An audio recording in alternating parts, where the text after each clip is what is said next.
cooperate, so that's fine. Okay. So Just my to let you reason know, for okay, go ahead. just to let you know, I am going to record this. So if anything comes up that other people might be interested in, we can share the recording Okay. with them. Sure, great. All right. So my go ahead. primary, our league is just finally getting to the point where we're trying to use MyLO. We had signed up for it. We lost our previous webmaster, moved out of the city, and so we don't have a good connection with our prior website. But okay. So we're not keeping the LO site up to date. We're trying to expedite getting the new website up and published. And so we also took advantage of the service to have the LO site migrated to the new, to MyLO. And that's been completed. And I had a call last Friday with Amaris. I'm not sure if I'm saying that. Amaris. And she was helping me with a couple of things, but I still realized that my skills are a little bit not up to par for handling the things that I need to do. So my first question was really, is there training available? And of course, we'd be willing to pay for it if it's not the part of the normal, training that comes with first having used MyLO, because I do believe that with some training we could learn to use it, and it does seem to be fairly user friendly, but there's just some things that and I know there's a lot going on.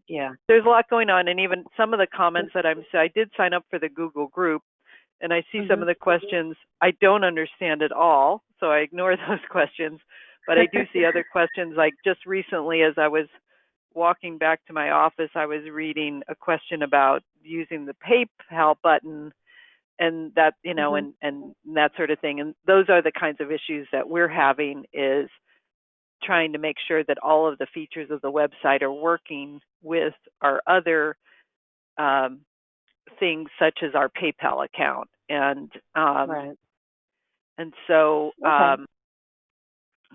so what I wanted to do actually was just make sure I understood how it worked and to publish the site so that I could look at it from the perspective of someone who is coming in to look at it. And when I did that, I tried to do that over the weekend. I noticed that people who, that if I logged in on my husband's computer, for example, I get that first page that says access denied, you must log in. And I thought, is that really what it's going to look like to the public? That no, a page that says access denied. So I thought, I must not be doing something right. Okay.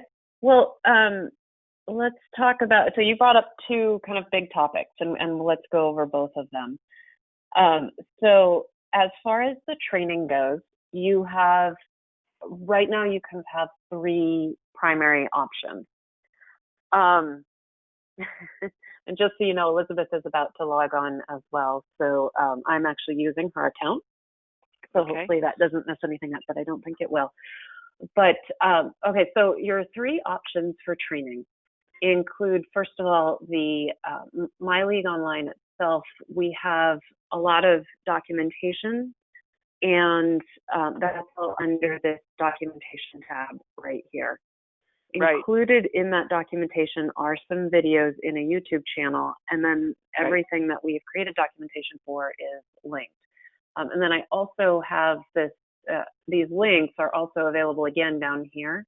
So if you're looking for something specific, I don't know if I have something that has the word PayPal in it specifically. Oh, I do. Okay, so embedding PayPal code. So if you're looking for something specific, you can type in a keyword. Now, there's a couple things to know about this documentation. The first thing to know is that I'm actually building the documentation as a volunteer. So it happens in my extremely rare downtime. I understand.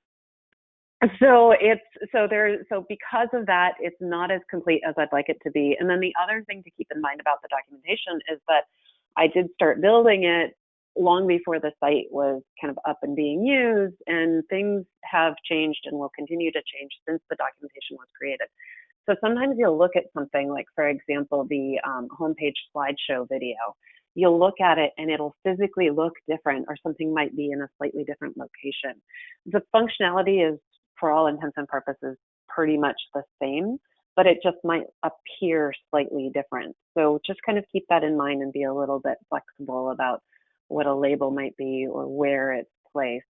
And if you really feel like you're spinning your wheels on a specific topic, and you're like, wow, there needs to be something, what I'd ask you to do is either go into the Google group or email support@lwvc.org or MyLO@lwvc.org, and then that will generate a ticket, and then it'll move up. I have a long, embarrassingly long list of documentation that I'd like to create, and the more people ask for a specific document, the higher it'll go in the list in terms of the order that I tackle. So that's one way to kind of help. If you haven't watched the videos in the YouTube channel, I would definitely recommend that you do that, and then you can ask specific questions based on that. So that's one path towards training. Obviously, it's a self-serve.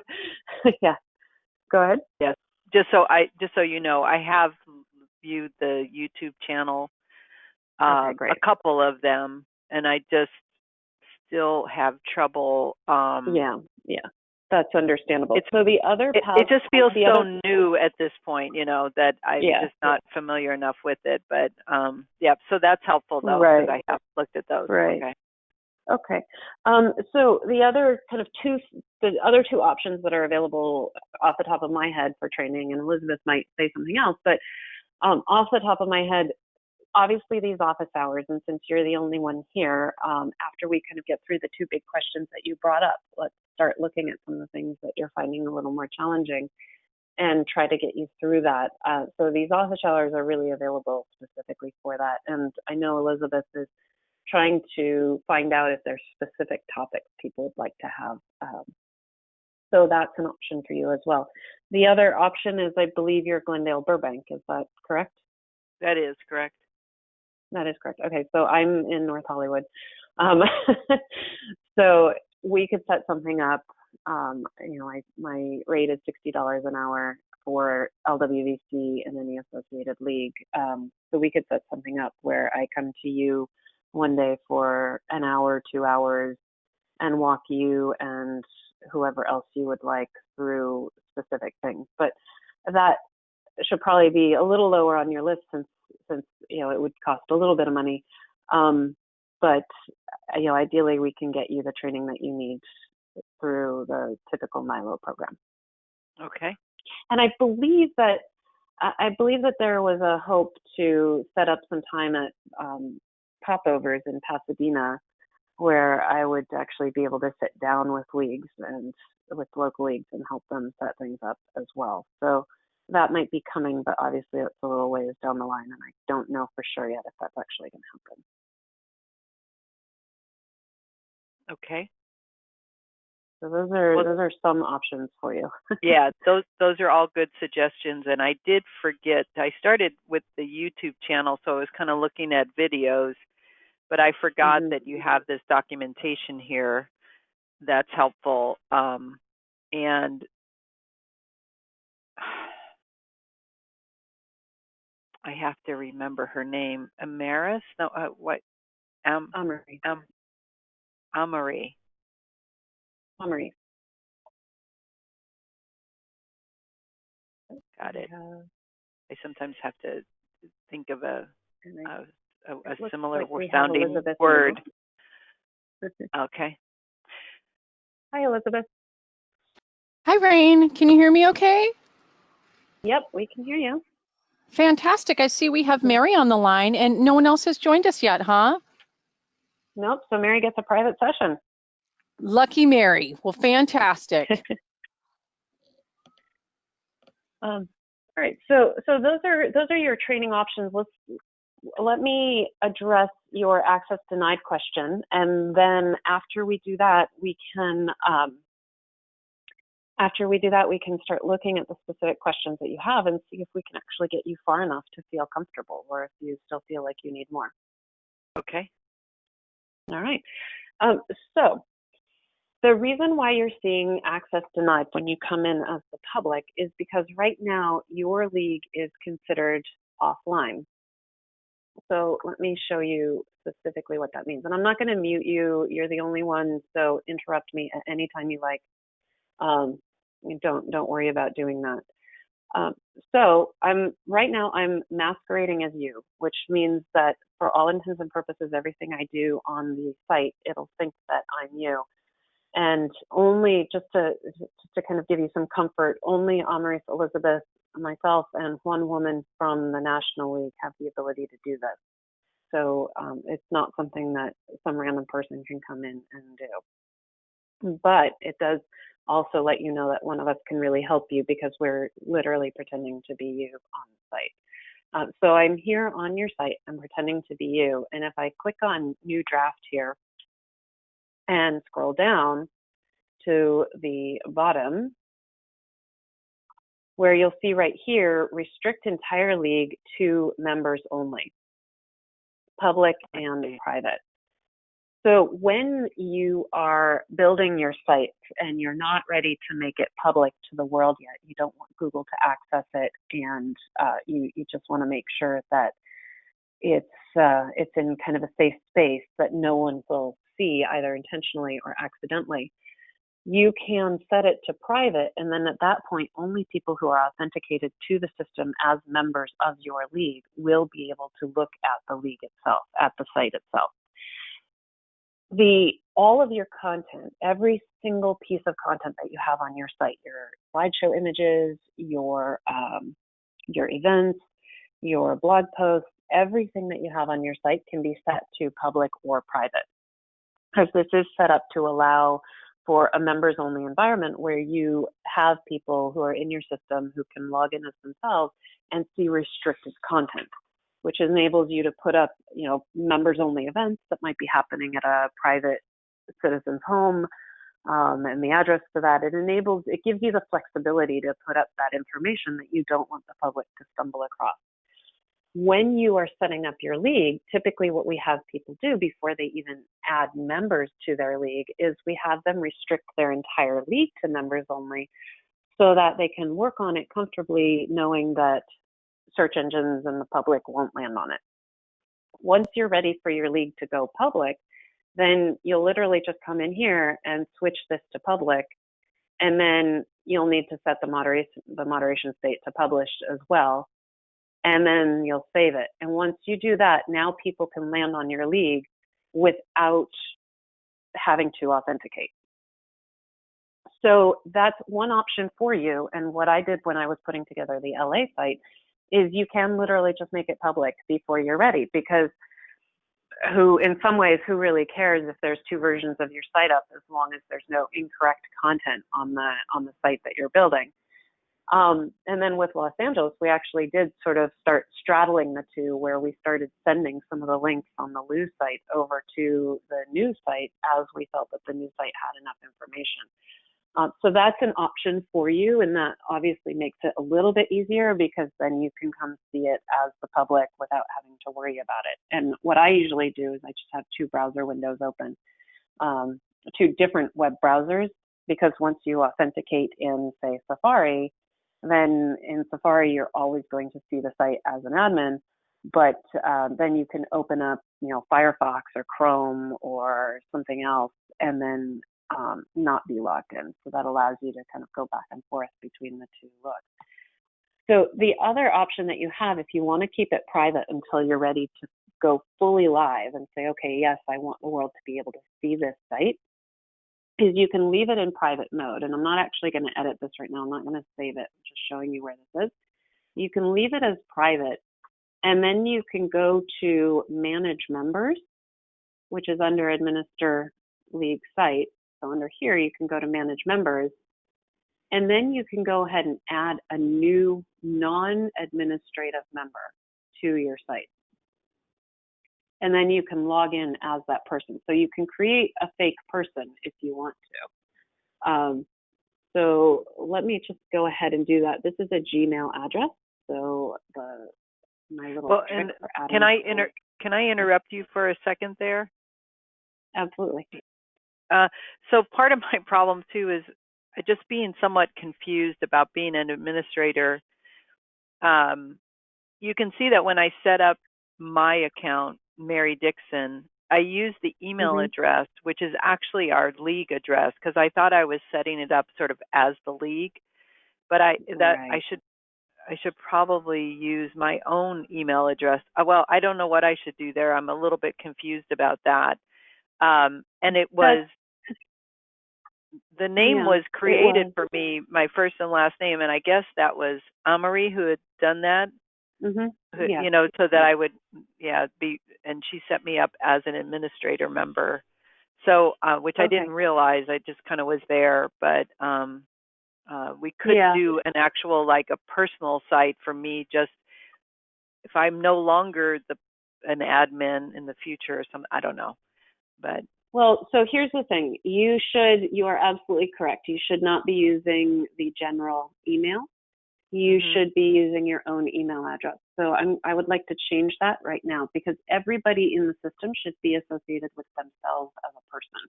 And then we'll use this other email address right here to create the fake account that you'll use to test what the site looks like for members. So what is your actual email address? So my email address is hold on one moment. Sorry, I'm just gonna, out of interest, I'm gonna pause the recording. Can I do that, Elizabeth? Can I pause the recording? Start or pause sharing your screen. Okay, so I'm just gonna pause sharing my screen for a moment. And now, what is your email address? So it's another Gmail account. It's my full name, Mary Lepique Dixon. So it's Mary, Lepique, and then Dixon @gmail.com. Okay.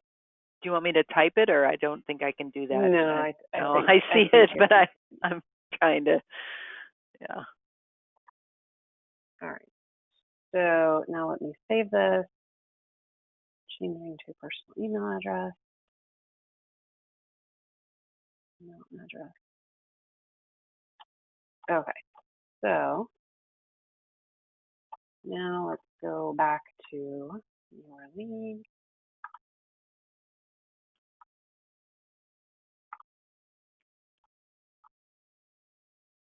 Okay. So we're back to your league. And of course, we will still see, even though we're doing the recording, we'll still see the email in here, but it's just a little bit less present for us. So now it's at your email address instead of the generic one that you use. So this is your account. At a certain point, if you shouldn't be an administrator anymore, then you or whatever administrator you had approved would go to your account right here, click edit, and then right here, uncheck administrator member, and then update membership. Got it. And then at that point, you would no longer be an administrator, but you would still be a member. To add a new member, we're going to create a new user here, and we're going to create Glendale Burbank test, and we'll give it that generic email address that you had. And the password is going to be that same one that you were sent, or it'll be changed. You can change it yourself if you want. But let me just put it into the chat here. Change at me, exclamation point. So that'll be the password. You can change it yourself. And let's just change at me. It's change at me dot. Just change at me, exclamation point. Okay. The username here. Oh, that's the username. And then the email address that it's going to have is your general Glendale Burbank email address. Right. So that's the account. Glendale Burbank test. We're going to put you in the Glendale Burbank League.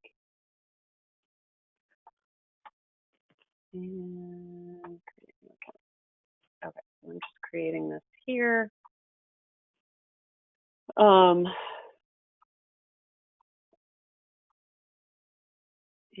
let's go to members, and we'll see now. This is a pending member. So when you add a new member to your league, they come in as pending. And this means that they won't actually be able to do anything. They won't be able to see the league because they haven't been approved. So we need to edit them. Sorry, they're not going to be an administrator. That's not what I want to do. I just want to make them active. I see. And you can do this in bulk as well. So I would be the person who would, so for example, if I decided today I want to add my board members here. Right. And I would give them that same password. Yeah.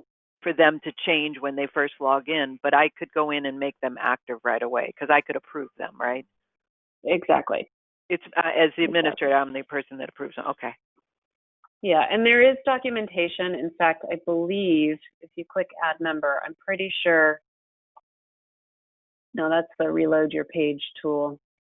I guess I didn't put the link to the documentation in here. I should have. But there is documentation in MyLO itself. So if you go to the documentation page, and then down here, manage members and your account, there's a 5.5-minute video on how to manage your members. And then there's some written documentation as well. Right, right. So that will hopefully help you out also. This is some of the more complete documentation because it's newer. I see. All right, so let's then move on to, okay, so now that we have a member for your league, you can then log in as that member and then see what the site looks like to that person. So I'm going to just masquerade as that member. You can't do what I'm doing. You would actually have to use the username and password or the email address and password when you get to that access denied screen. Right. Instead of using masquerade. But I'm able to masquerade because I'm able to pretend like I'm anybody. And then once I masquerade, now I can go to the league and see it the way that the public would see it. Right. And by the way, this is the public. This is not really the public. This is members only because I have authenticated as a member. So one thing that until you make the league public, you won't be able to see what it looks like to an actual unauthenticated member of the public because those people will not see any members only content. They won't see this members only section and they won't see any content that's been restricted to members only. I see. Okay, I got it. Yeah, and it just disappears from the menu completely. Understood. So hopefully that helps. That helps a lot. So I did want to add my board members, and I wanted to get it available to them.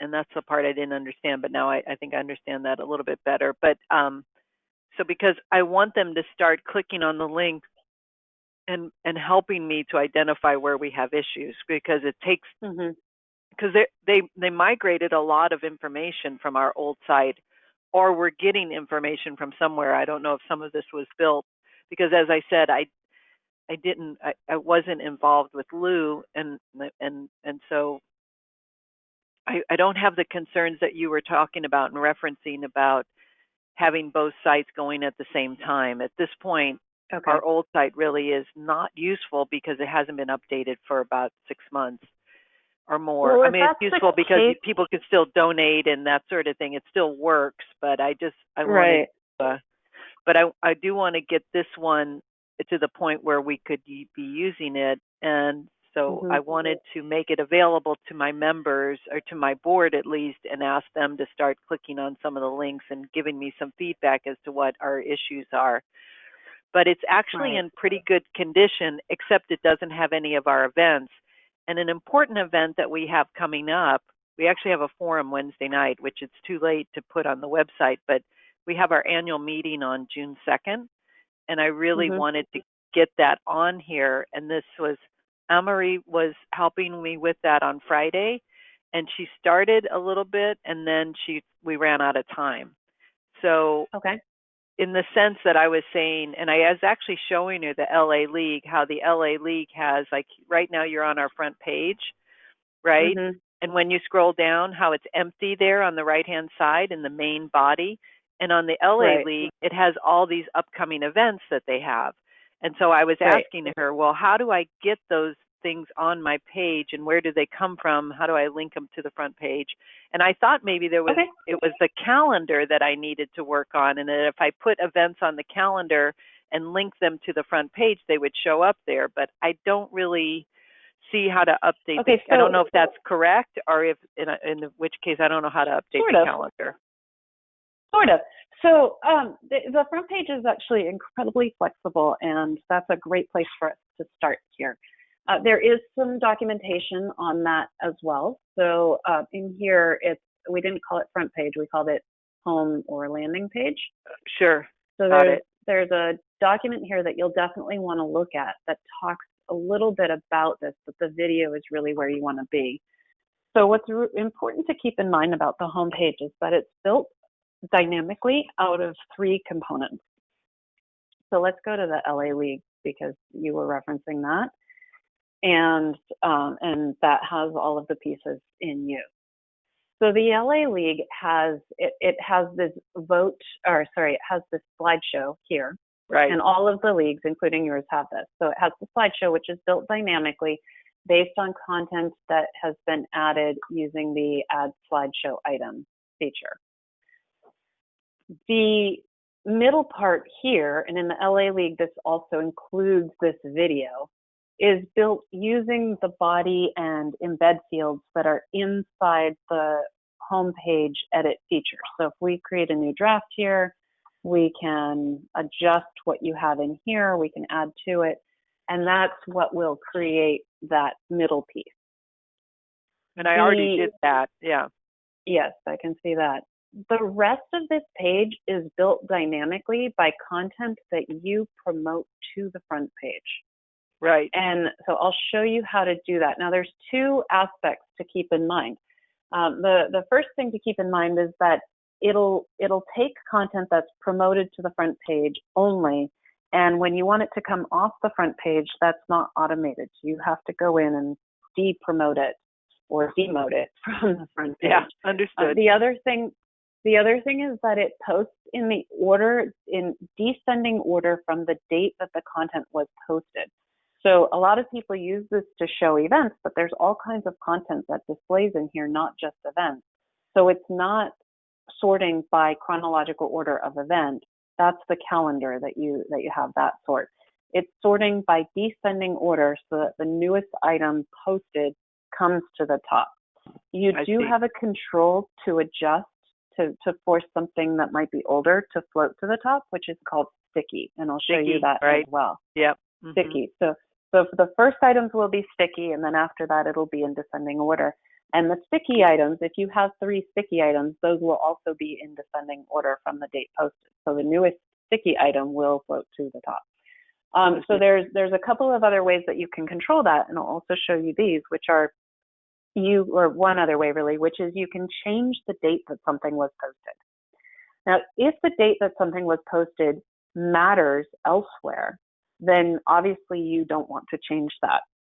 But if the date that it was posted is irrelevant, then you can use that as a sorting function. So for example, I built this last month, I think, and I really wanted Observer Core reports to be at the bottom, but that is literally the newest piece of content. So I just went in and I gave it a really old authoring date because the date is completely irrelevant. So that would ensure that it always shows up at the bottom of the list rather than somewhere in the middle. So how do you do all of these things? First of all, there is documentation on all of this as well. So there's this Manage Your Leagues landing page documentation, which has a video that's pretty comprehensive. And then there's also a sticky, and this is where that search might be better, but oh, here it is, using under managing content right here, using sticky and promote to front, which is a very short piece of documentation, which just shows you where those items are. So you can refer to that as well, but I'm going to show you this right now also. So let's go to your calendar and see what you already have in there. Okay, so you don't have an event yet. Go back to your league and see if you do actually have that content. I was attempting to make it, but Right. Okay, so yeah, you don't have that piece of content yet. It wasn't actually created. So if you did attempt to make something, let's just make sure that it wasn't added as a different type of meeting registration. That's a web form, so that's not the event, but it is the form. Newsletter. So wait, hold on. You right near where you were though. Sorry, go down. It says annual meeting registration. This web one? form. Okay, yeah, that was what Anne-Marie was helping me with, and then.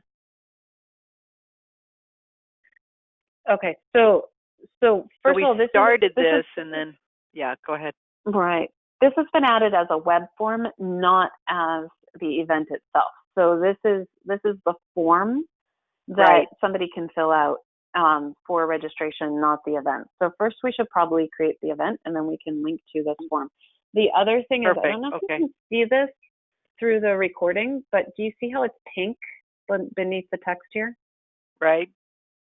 That tells you that this piece of content isn't published. Right. Okay. Which means that it won't show up in any of those lists and nobody can actually click on it.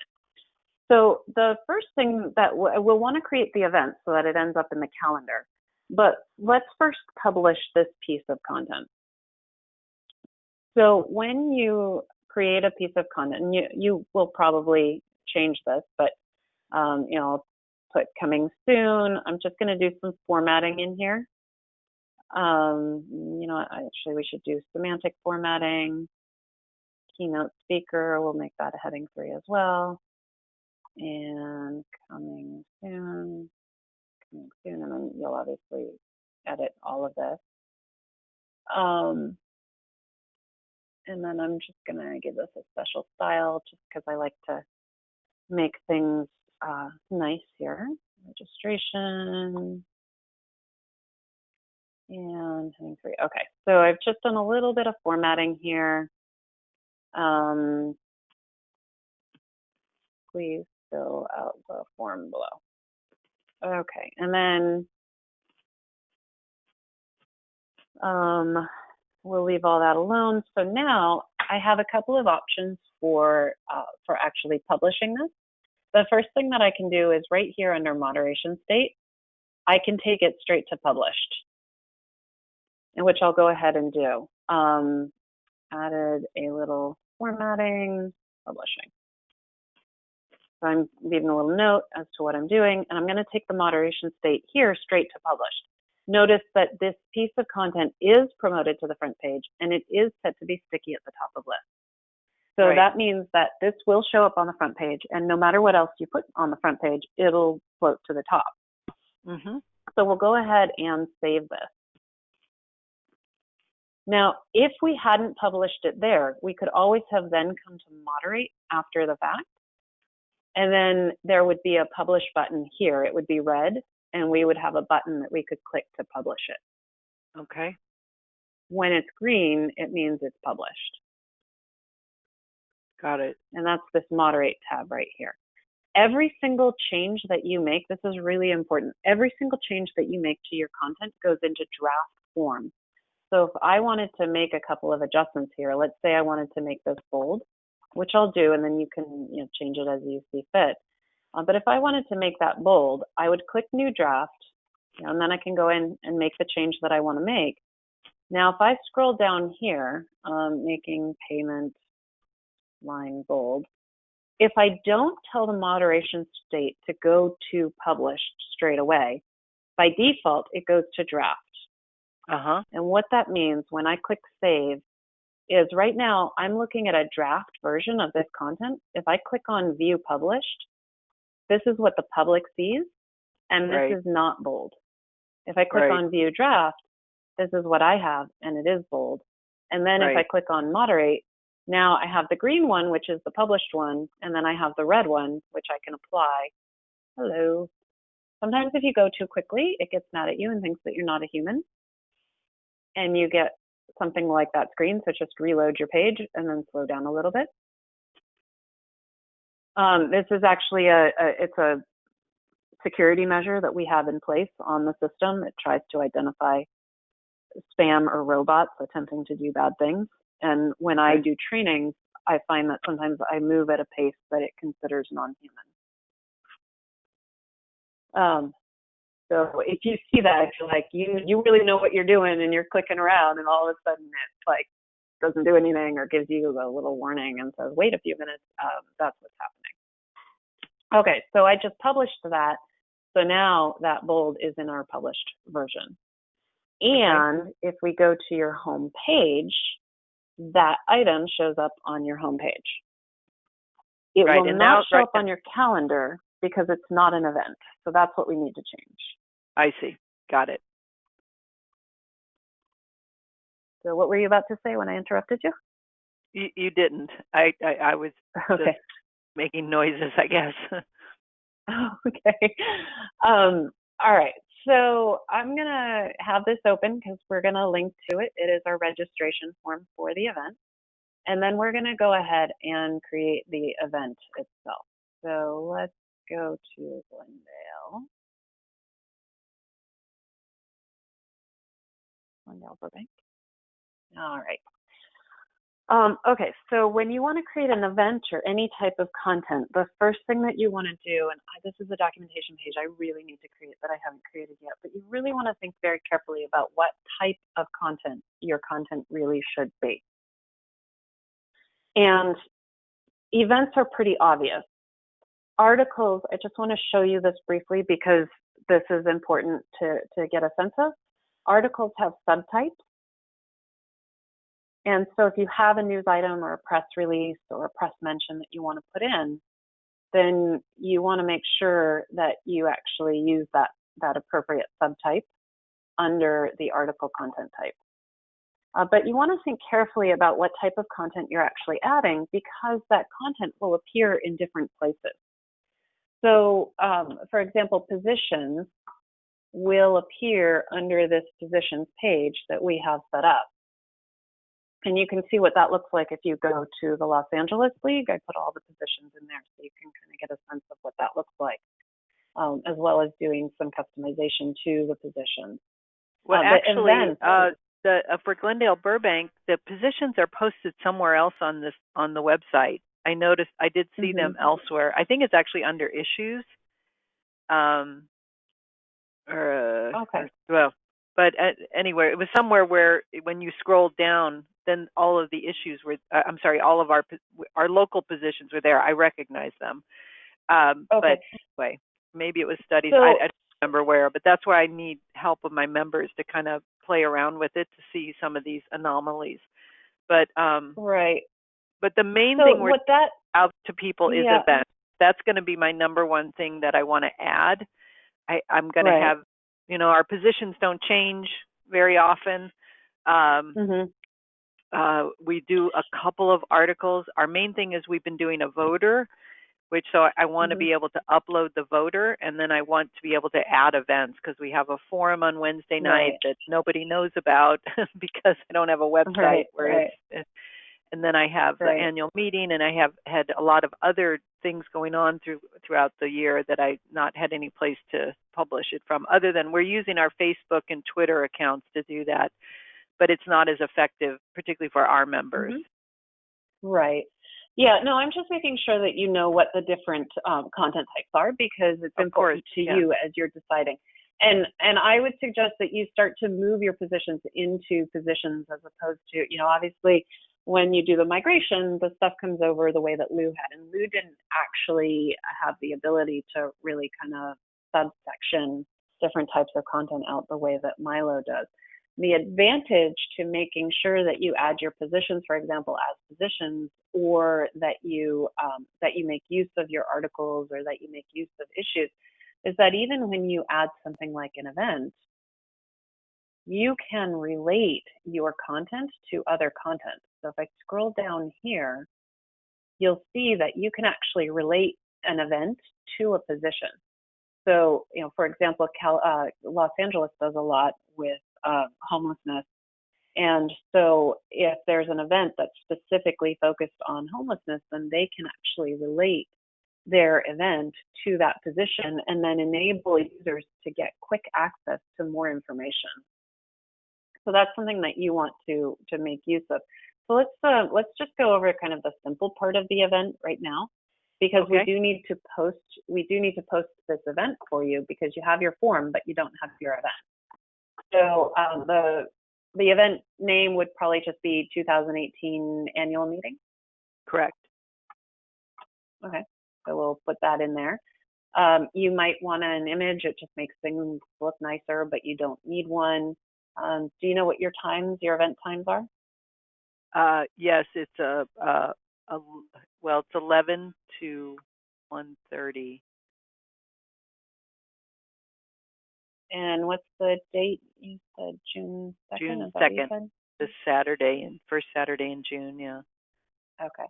And then you said 1:30? Yeah. Okay. So did you see what I did? I chose event as the content type. And then obviously I put the title of the event in. And then I said, okay, well, here's the start time. It gave me this pop-up calendar. And then here's the end time. And then, or here's the start time. And then I clicked show end date. You could just do all day, or you can do show end date. And I clicked that. And you don't have to do an end date. If if it was just like, okay, the meeting lasts until everybody kind of dissipates, then you just wouldn't do show end date. You would do a start time, and that's it. All right, your location. It's Glendale Community College. It's one of the buildings there. It's called Sierra Vista, and it's the dining room. I'm looking for my voter in my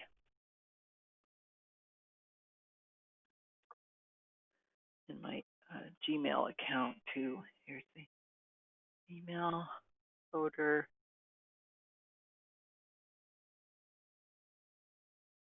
Oops, wrong screen. Sorry. I have the address right here. 91208.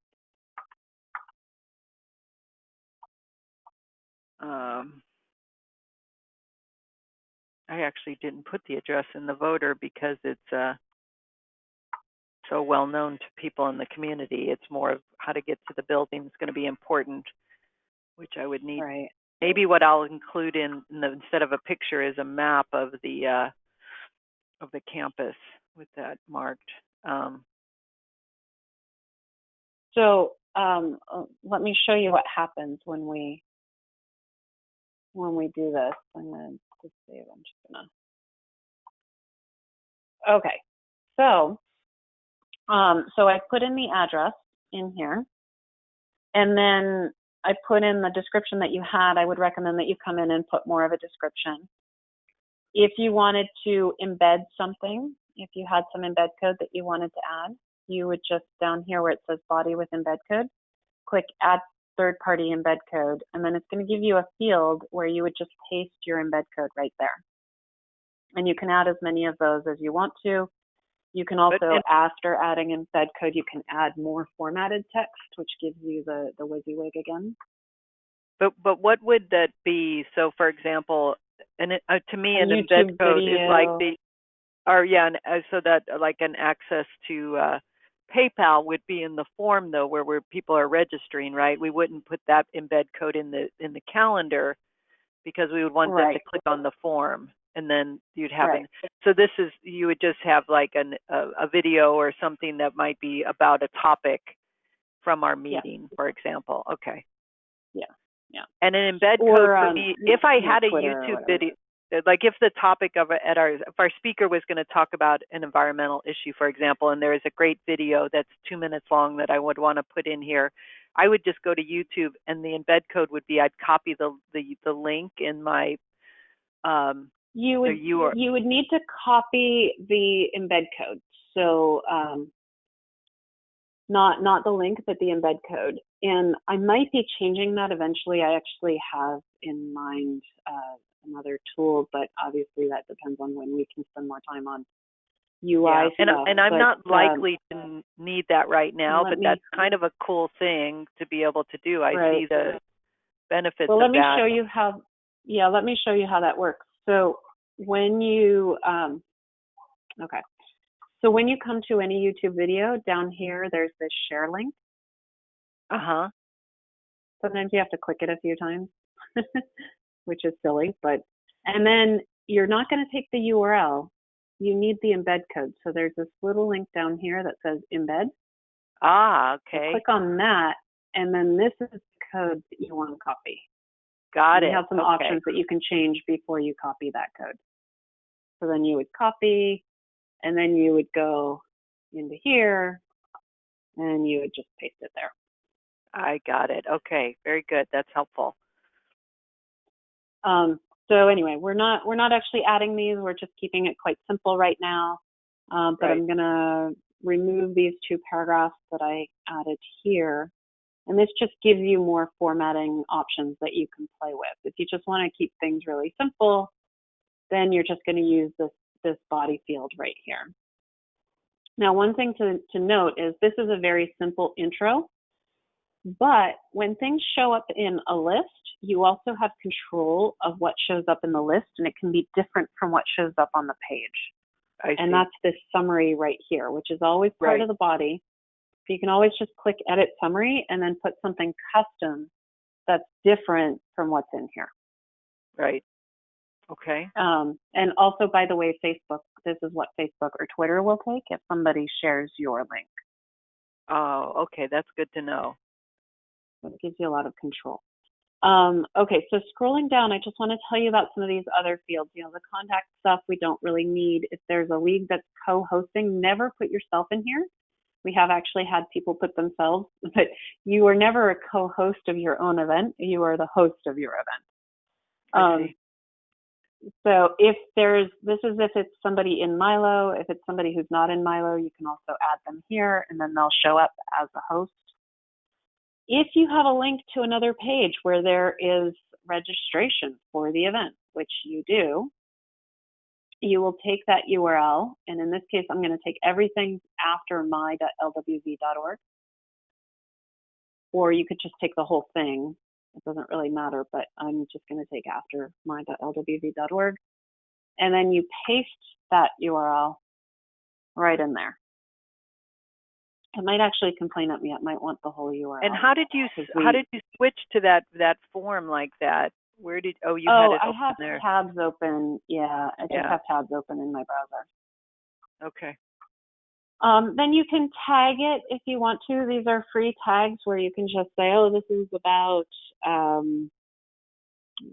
planting, or whatever. You can tag it as something. Then there's issues. These are national or California state issues that you might want to relate to your event. Positions, and you can, there's a lot of positions in here because we specifically and intentionally set it up so that you could have an event related to a position from another league. Yeah. So if, for example, you wanted to host an event related to a Los Angeles position, you could do that. So it just means that you might have to, if this were a homelessness one, you would want to start searching to narrow it down so that you're not looking at 9 million positions, but only at the ones related to homelessness. And then you can also relate it, if you have committees, you can start relating it to your committees. So again, if this were the Homeless Action Committee, you could do that. And you can relate it to committees that are not in your own league. This is where, and all of your content has this, including your pages, everything has this. You can choose whether or not the public can see this event or if it's a members only event. Got it. And then this will just be checked. You won't be able to change that. And then here, again, all of your content has this promoted and sticky. We will promote this and make it sticky, and then we're going to unpromote the form because you want to feature the event, not the form. Correct. And then we'll go ahead and publish this. Now, it might complain at me with the URL. It might need the full URL for the event, but let's do it.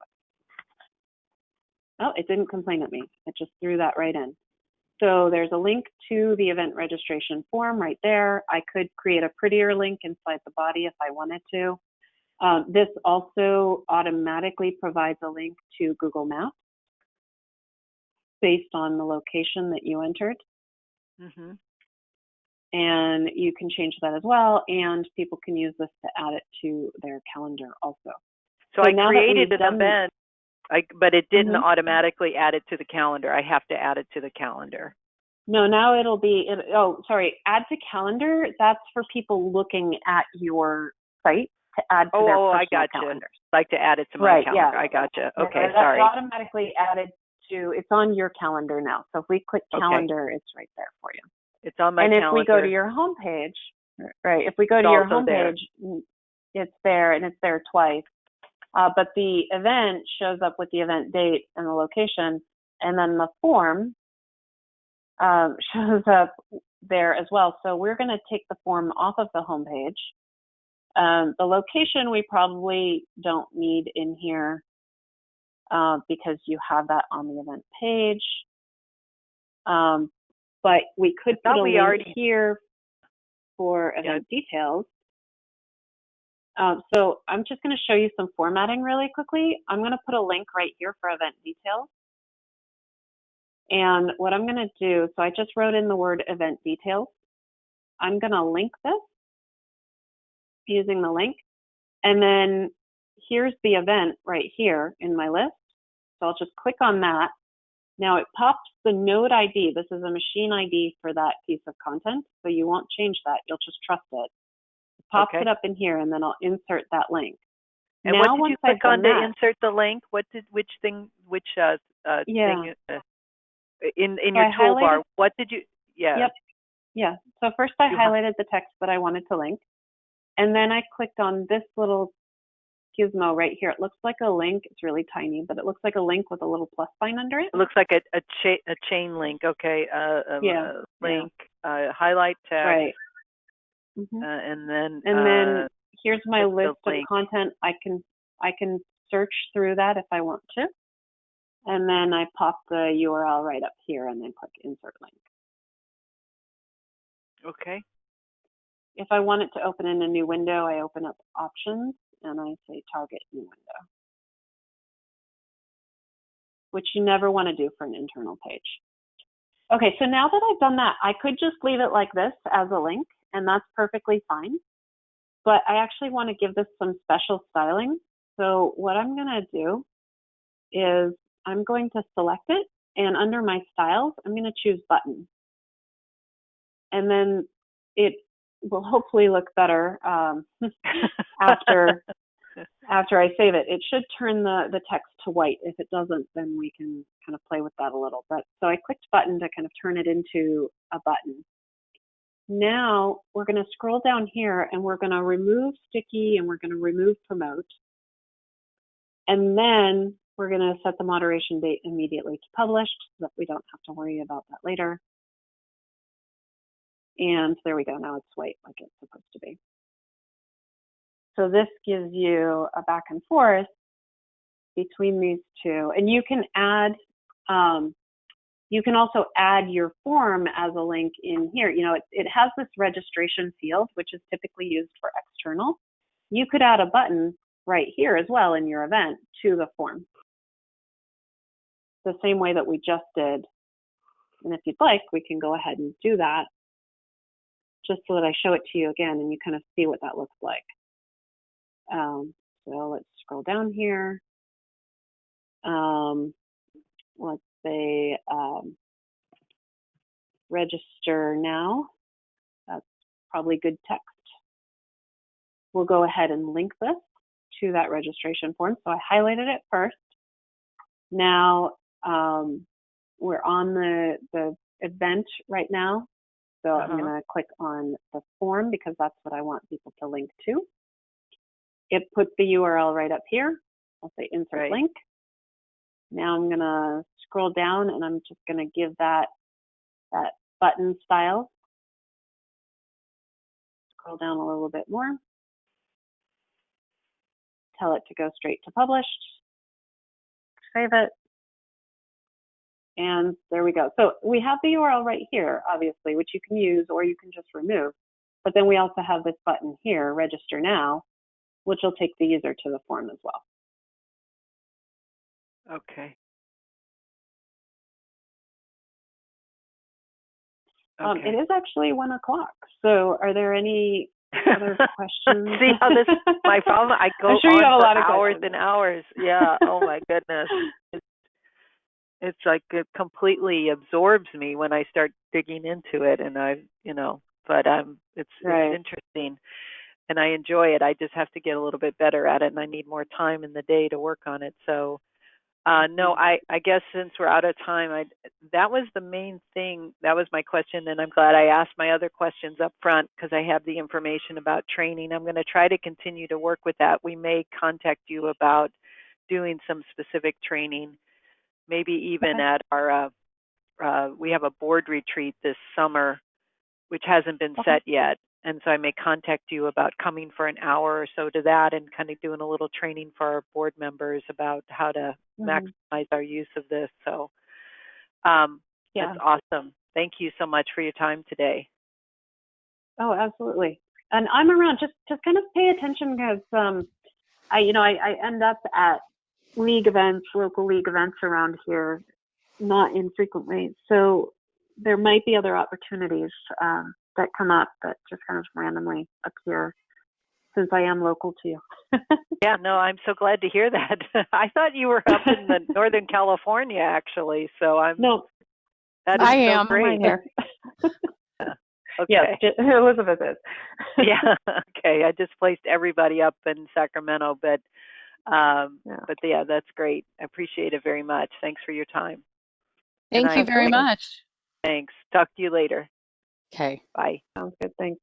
Bye. Bye.